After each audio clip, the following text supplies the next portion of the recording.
자, 우리 매주 한 본문씩 성령님과 관련된 본문을 함께 살펴보고 있는데, 우리 지난주에 우리 안에 거하시는 성령께서는 거룩한 영이시고 또한 우리를 거룩해 하시는 영이다 살펴보았습니다.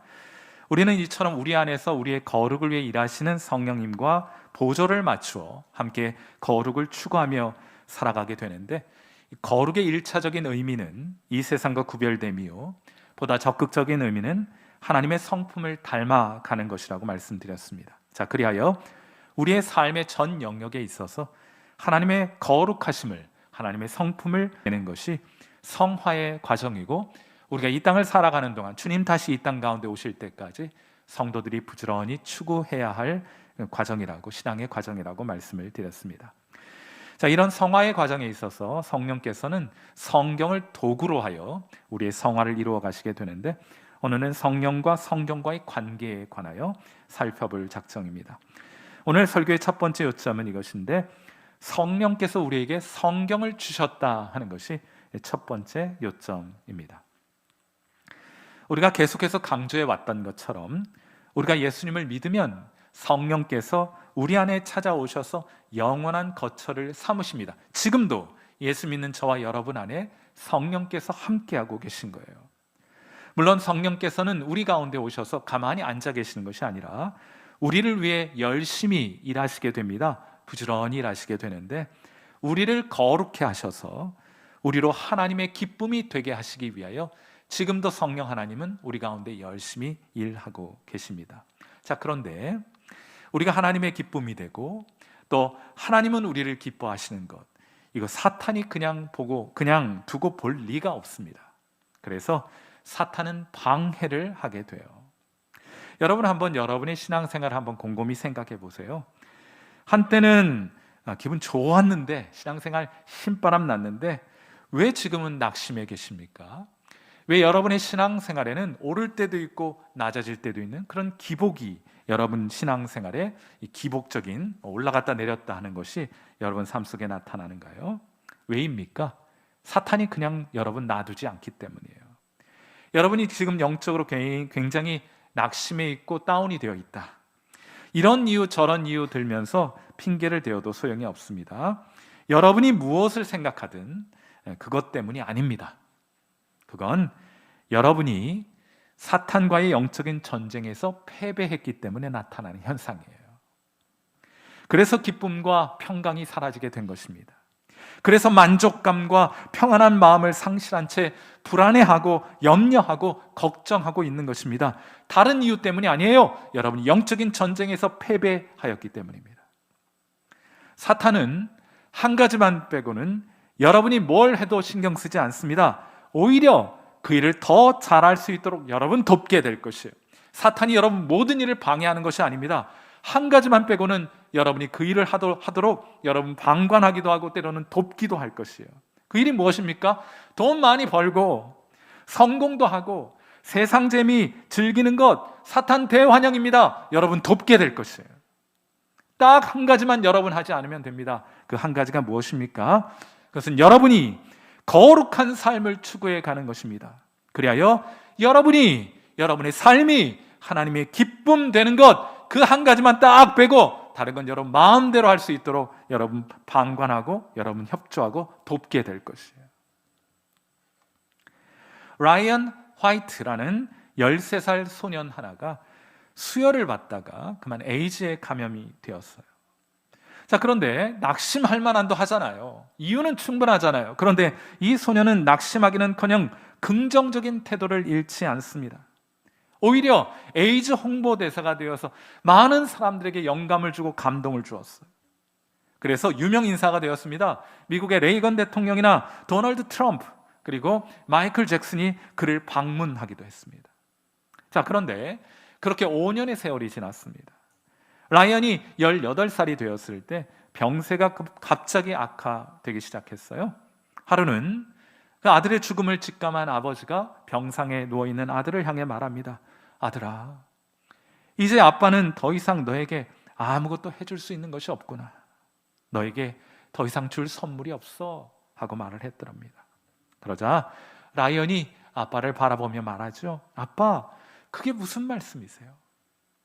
엄마와 아빠는 제가 어렸을 때 저를 교회에 데려가셔서 예수님을 제게 소개해 주셨어요. 그래서 저는 예수님을 구세주와 주님으로 영접할 수 있었고 영생의 선물을 받았습니다. 저는 이제 죽어도 천국에 갈 수 있잖아요. 거기서 엄마, 아빠 만나게 될 거고요. 아빠, 어떻게 그보다 더 좋은 선물이 있겠어요? 하고 오히려 아빠를 위로했다는 거예요. 사랑하는 성도 여러분, 여러분의 입술 가운데 이런 신앙 고백이 있게 될 때 하나님은 크게 기뻐하십니다. 그리스도를 향한 이런 거룩한 믿음의 고백이 있게 될 때, 믿음의 고백이 울려 퍼지게 될 때 지옥은 진동하게 되고 마귀는 떨게 될 것입니다. 그러니 사탄이 우리가 이런 고백하지 못하도록 온갖 술수를 다 부리는 거예요. 그러므로 우리도 준비를 해야 합니다.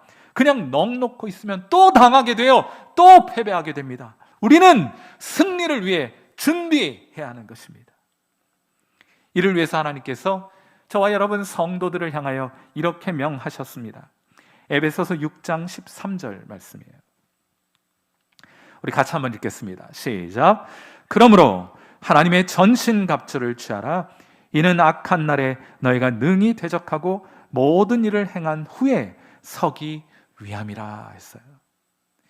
하나님의 전신갑주를 취하여 입으라고 말씀을 하시는데, 하나님의 전신갑주는 모두 6조각으로 되어 있습니다.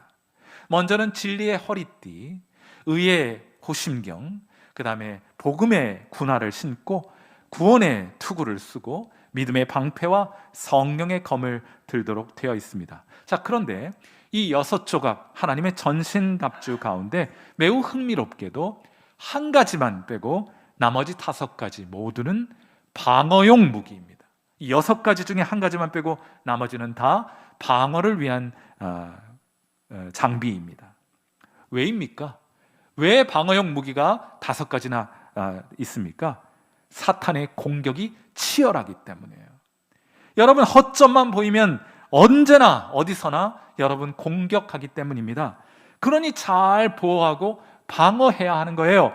사탄은 머리나 발 가리지 않습니다. 허점이 드러나면 언제나 달려들어서 여러분의 신앙을 무너뜨리려고 할 것이에요. 그래서 오늘 우리가 그 전쟁에 패배하게 될 때 낙심하고 불안해하고 염려하고 근심하고 이 세상 다 산 것처럼 어두운 얼굴로 오늘을 살아가게 되는 것이에요.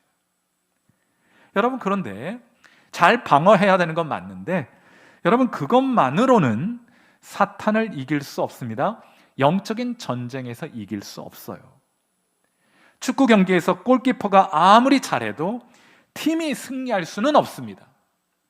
승리하려면 공격수가 반드시 골을 넣어야 해요. 그래야 전쟁에서, 경기에서 이길 수 있습니다. 마찬가지로 성도들도 방어만 해서는 사탄을 이길 수가 없습니다. 영적인 전쟁에서 승리할 수 없습니다. 성도도 사탄을 공격해야 하는 것이에요. 그 공격용 무기가 무엇이냐?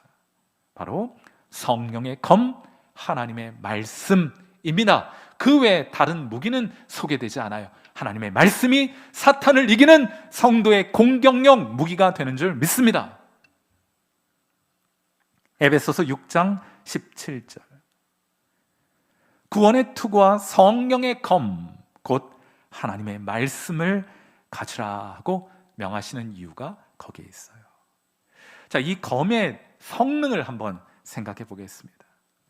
하루는 사탄이 이 세상 모든 권세와 영광을 보여주며 예수님께 말합니다. 내게 엎드려 딱 한 번만 절하면 이 모든 것을 다 내게 주마 했어요. 네가 만일 내게 경배하면, 이렇게 되어 있는데 우리 지난주에 함께 살펴보았던 것처럼 시제가 부정과거 시제가 사용됐어요. 딱 한 번만 하라. 딱 한 번만 무릎 꿇어 내게 경배하면 내 이 모든 권세와 영광 다 내게 줄게 하고 약속합니다. 그러자 예수님 이렇게 대답하셨어요. 마태복음 4장 10절. 이에 예수께서 말씀하시되 사탄아 물러가라, 기록되었으되 주 너희 하나님께 경배하고 다만 그를 섬기라 하였느니라 하고 신명기 6장 13절에서 칼을 빼내어 사탄을 공격하시게 됩니다. 그 결과 어떠한 일이 있게 되었느냐? 마태복음 4장 11절. 이에 마귀는 예수를 떠나고 천사들이 나와서 수종드니라 했어요. 사랑하는 성도 여러분, 여러분이 믿음을 잘 지켜 복음의 진리 안에 거하고 최선을 다하여 성도의 거룩한 삶을 살아간다면 사탄은 결코 여러분을 무너뜨릴 수는 없을 것입니다. 하지만 그것으로 충분하지는 않아요. 사탄은 그렇게 여러분이 신앙생활 잘 해간다 할지라도 여러분 곁을 떠나지 않을 것입니다. 굶주린 사자처럼 언제든 기회가 나면 여러분을 무너뜨리기 위해 여러분 주변을 어슬렁거리고 있게 될 것이에요. 그러므로 성도는 사탄을 대적할 수 있어야 합니다. 하나님의 말씀의 검을 들고 사탄을 물리칠 수 있어야 합니다. 성도 여러분, 저를 따라서 한번 해보세요. 사탄아! 사탄아 말고 사탄아, 좀 세게 불러보세요. 사탄아! 내게서 물러갈지어다! 하나님 말씀을 꺼내 들고 사탄을 향해 대적하심으로 여러분이 임하여 있는 영적인 전쟁에서 승리하시는 여러분 되시기를 주님의 이름으로 축원해 드립니다. 자, 이것이 첫 번째 요점이에요. 두 번째로, 성령께서는 우리를 위해 성경을 사용하십니다 하는 것이 두 번째 요점입니다. 다시 한번 에베소서 6장 17절 말씀을 보세요. 구원의 투구와 성령의 검 곧 하나님의 말씀을 가지라 하였는데, 제가 여러분에게 이 성령의 검을 이 성경학자들이 어떻게 해석하는지 잠깐만 좀 소개를 해드리려고 해요. 여기 성령의라고 우리 소위 소유격이라고 말하는 것이 있는데, 헬라어 원어의 소유격은 매우 복잡합니다. 문맥 안에 놓고 그 의미를 결정하는 일들을 하게 돼요. 대표적으로 세 가지 정도의 해석이 가능합니다. 첫째 방법은 성령과 검을 동격으로 보는 방법이 있어요. 성령 곧 검, 성령 그 자체가 검으로 이해됩니다. 자, 그런데 이런 이해는 우리의 성경 지식과 맞지 않죠. 성령께서는 성령이시지 검 그 자체는 아니잖아요.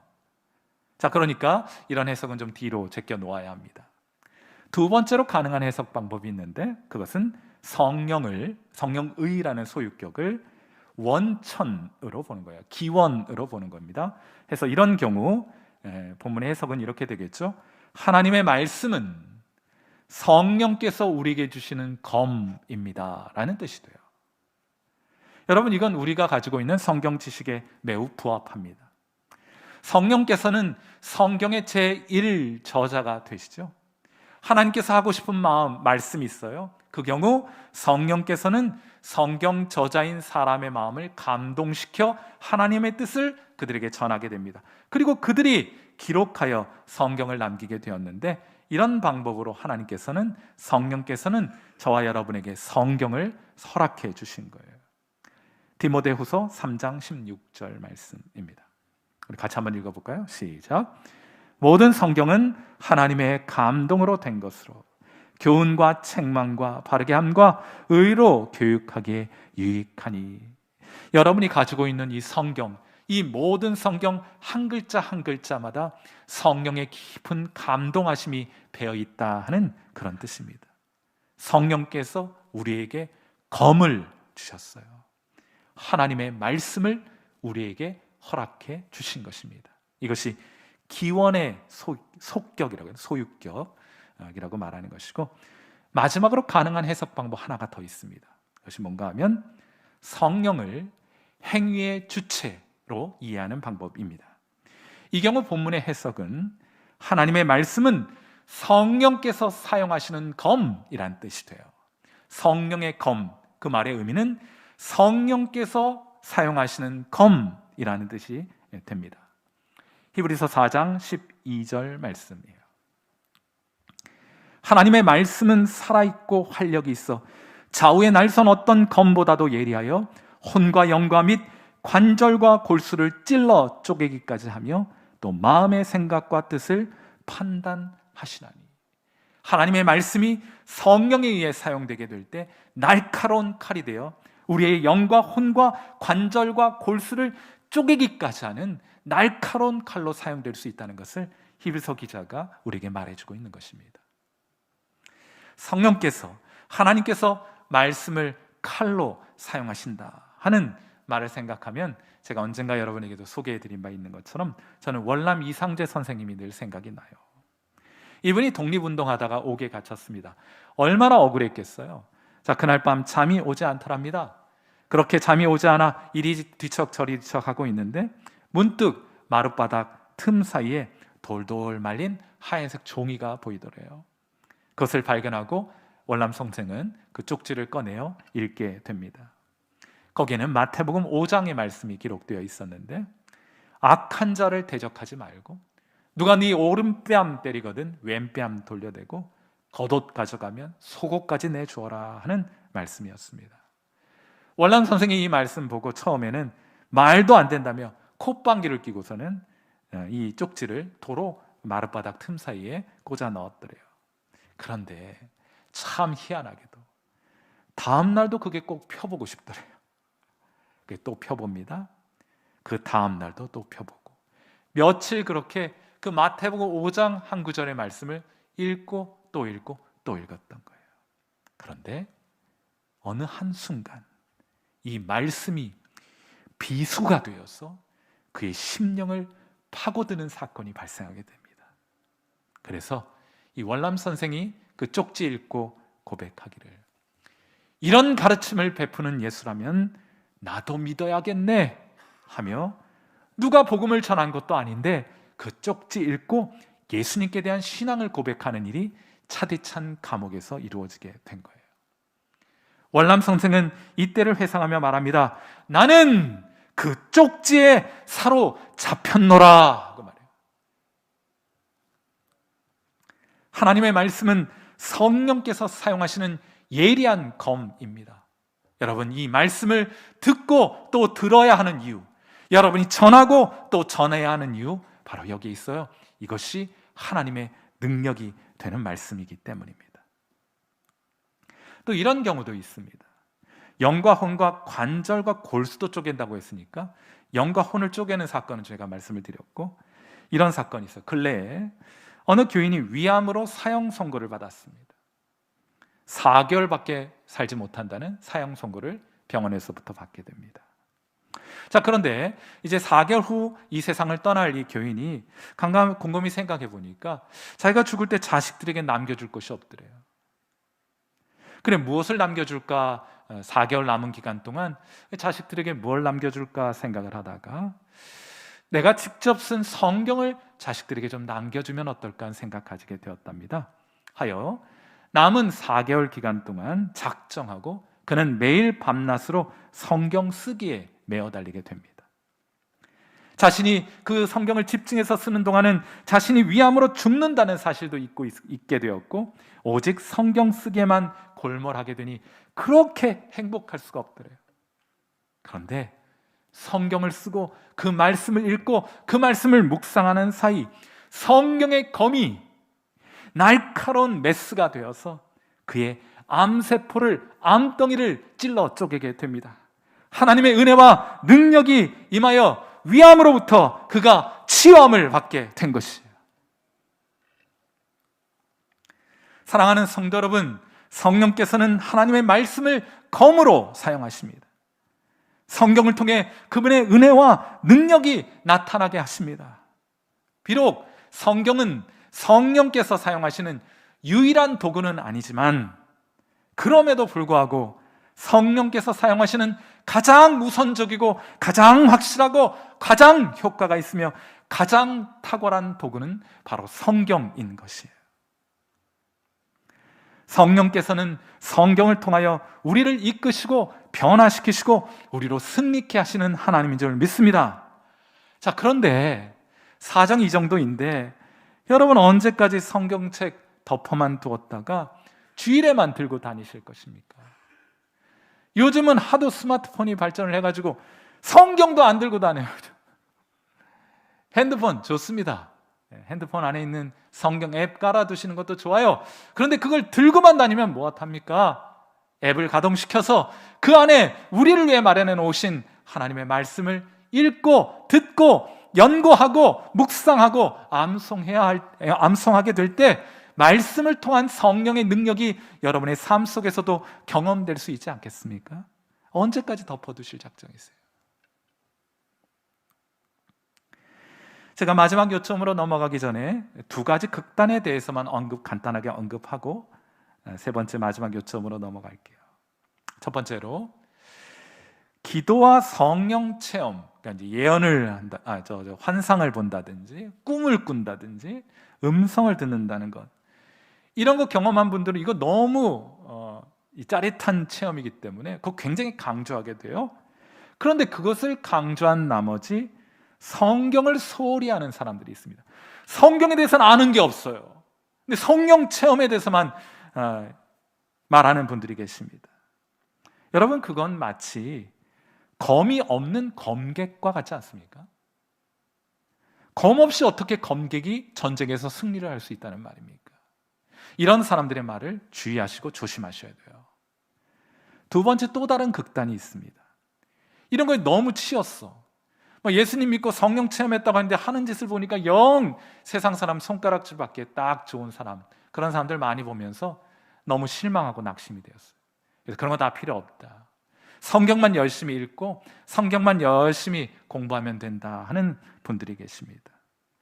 여러분, 그런데 성령의 감동이 없는 성경 공부가 여러분에게 무슨 변화를 가져다 줄 것이며 여러분에게 무슨 유익이 될 것입니까?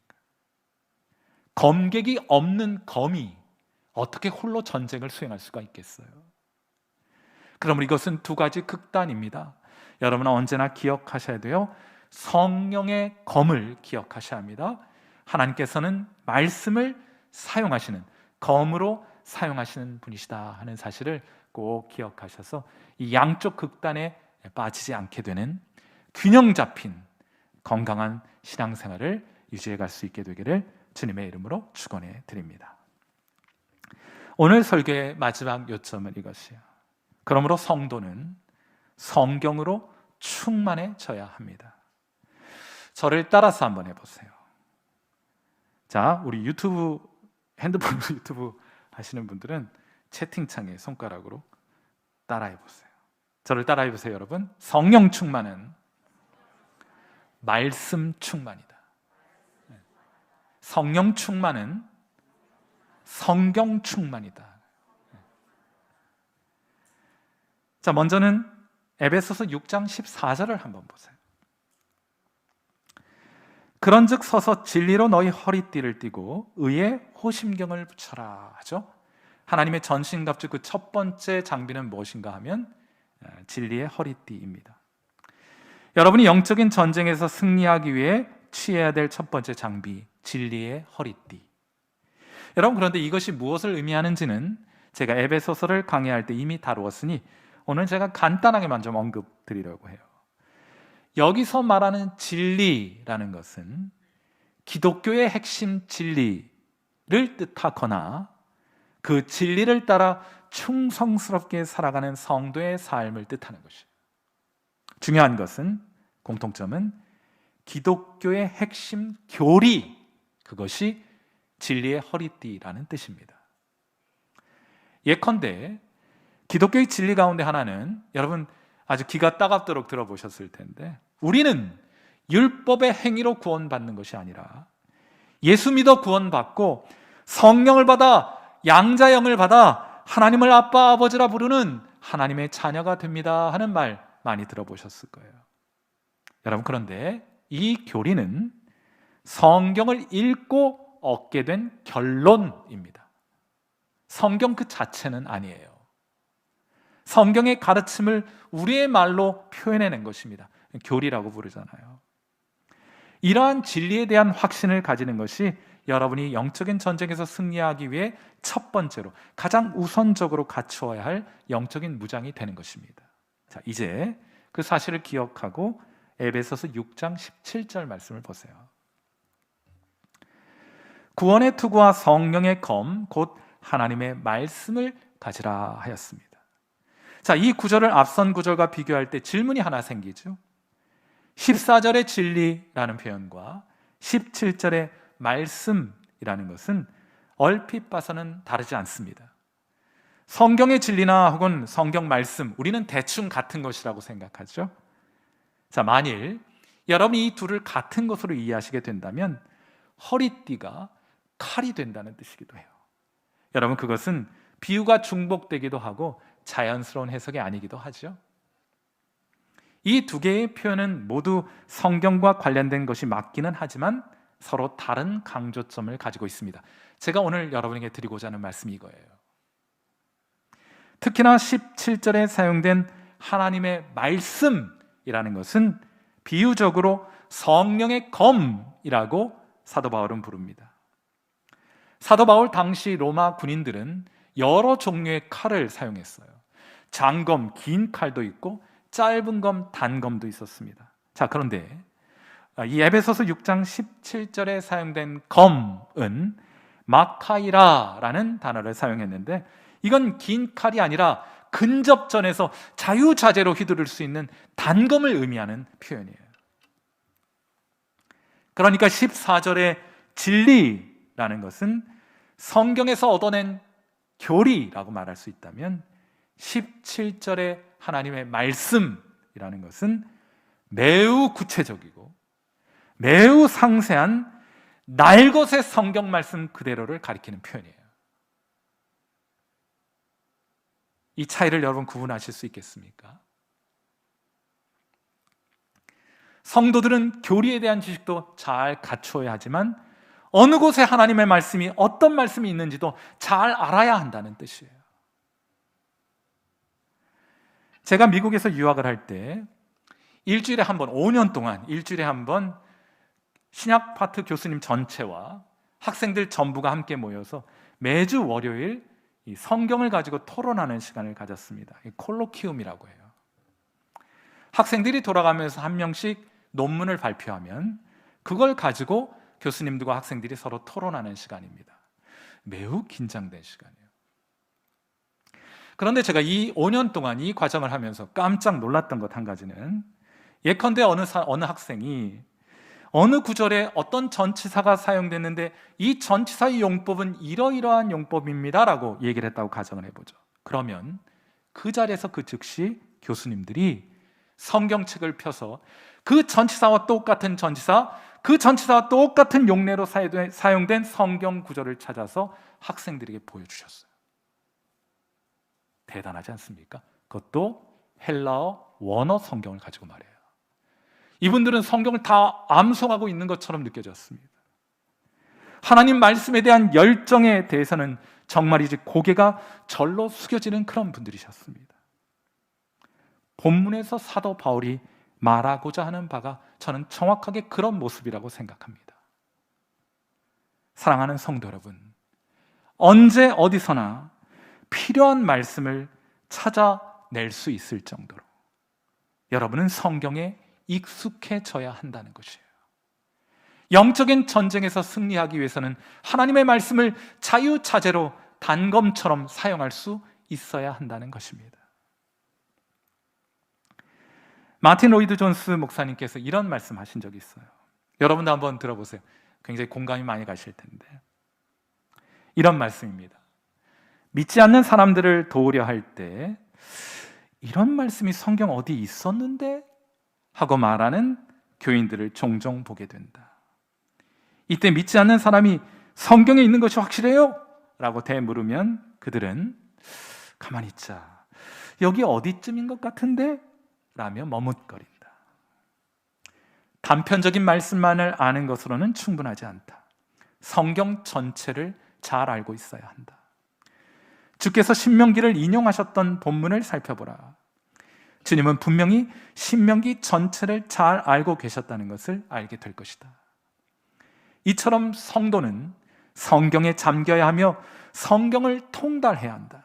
그래야 우리가 시험을 당할 때 성령께서 적당한 말씀을 떠오르게 하시고 우리를 말씀으로 인도해 가실 것이기 때문이다. 그러므로 우리는, 이제부터 중요해요, 결론적으로 하루 분량의 성경을 다 읽고 나서 할 일을 다 했다고 생각해서는 안 된다. 우리는 더 많은 시간을 들여 성경의 심연까지 파고들어야 하며 성경의 모든 부분을 읽고 세밀한 부분까지 알아야 한다. 그러면 어떤 순간에라도 우리는 합당한 대답을 할 수 있게 되며 마귀는 꺾일 뿐만 아니라 우리로부터 쫓겨 도망가게 될 것이다. 사랑하는 성도 여러분, 저는 여러분에게 묻고 싶습니다. 여러분은 성령 충만하십니까? 여러분은 하나님의 말씀으로 충만하십니까? 함께 기도하도록 하겠습니다. 자, 우리 반주를 들으시면서 함께 기도할 때 하나님, 우리로 성경의 사람이 되게 하옵소서. 더 많이 더 깊이 성경을 알게 하옵소서. 그리하여 매 순간 성경을 통해 성령의 인도하심을 받는 사람 되게 하옵소서. 그리하여 영적인 전쟁에서 성령의 검으로 사탄을 이기게 하시고 하나님을 기쁘시게 하는 삶, 거룩한 삶을 계속해 살아가게 하옵소서. 이를 위해 덮어두었던 성경책을 다시 펼 수 있도록 성경에 더 많은 시간을 드리기로 바로 오늘 이 자리, 이 예배의 자리 하나님 앞에서 성령 하나님과 함께 결단케 하옵소서. 말씀의 향연과 잔치가 있는 곳으로 성령의 인도하심을 따라 성령과 함께 그 길 걷게 하옵소서. 우리 시간 함께 통성으로 하나님 앞에 우리의 결단을 아뢰어드리도록 하겠습니다. 함께 기도합니다.